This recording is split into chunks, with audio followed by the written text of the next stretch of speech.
नमस्कार।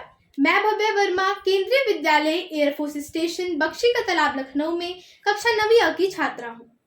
Exam exam exam exam आते ही हम बच्चों के मन में डर आता है। फेल हो जाने का डर, पास ना हो पाने का डर, असफल हो जाने का डर।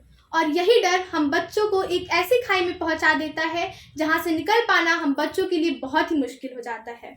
और इसी डर से बचने के लिए हमारे देश के वर्तमान प्रधानमंत्री श्री नरेंद्र मोदी जी प्रत्येक वर्ष परीक्षा पर चर्चा नामक कार्यक्रम का आयोजन करते हैं, जिससे हम बच्चों को मनोबल मिलता है और हम परीक्षाओं के लिए मानसिक रूप से तैयार हो जाते हैं। प्रत्येक वर्ष की तरह इस वर्ष भी आज यानी दिनांक 1 अप्रैल 2022 को परीक्षा पर चर्चा नामक कार्यक्रम का आयोजन किया गया, जिसे हम केंद्रीय विद्यालय एयरफोर्स स्टेशन बख्शी का तालाब लखनऊ के छात्र छात्राओं ने एयरफोर्स के संस्कृति ऑडिटोरियम में देखा।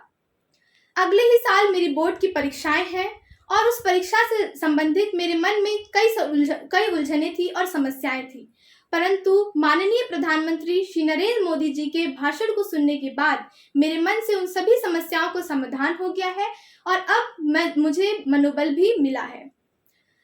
जैसे कई बच्चे होते हैं वो विफल हो जाते हैं तो सोचने लगते हैं कि अब मैं कुछ भी नहीं कर सकता, परंतु उन्हें यह बात का ध्यान रखना चाहिए कि अगर आप विफल हुए हैं तो इसका मतलब ये नहीं कि आप अब कुछ भी नहीं कर सकते। इसका मतलब ये है कि अब आप सफलता की ओर अग्रसर हुए हैं। मैंने इस कार्यक्रम से यह भी सीखा कि परीक्षा हमें फेल या पास करने के लिए बिल्कुल भी नहीं होती है। ये सिर्फ और सिर्फ हमने अब तक जितना पढ़ा है उससे हमने कितना सीखा है, इस चीज को जांचने के लिए होती है। इससे मैंने यह भी सीखा कि हमें कभी भी परीक्षाओं से परीक्षा की अगर हमारे गलत परिणाम आते हैं तो उससे हमें निराश भी नहीं होना चाहिए। और हमें एक बात का हमेशा ध्यान रखना चाहिए कि मंजिल मिले ना मिले यह तो मुकद्दर की बात है, परंतु मुश्किलों से डरकर हम कोशिश भी ना करें ये तो गलत बात है।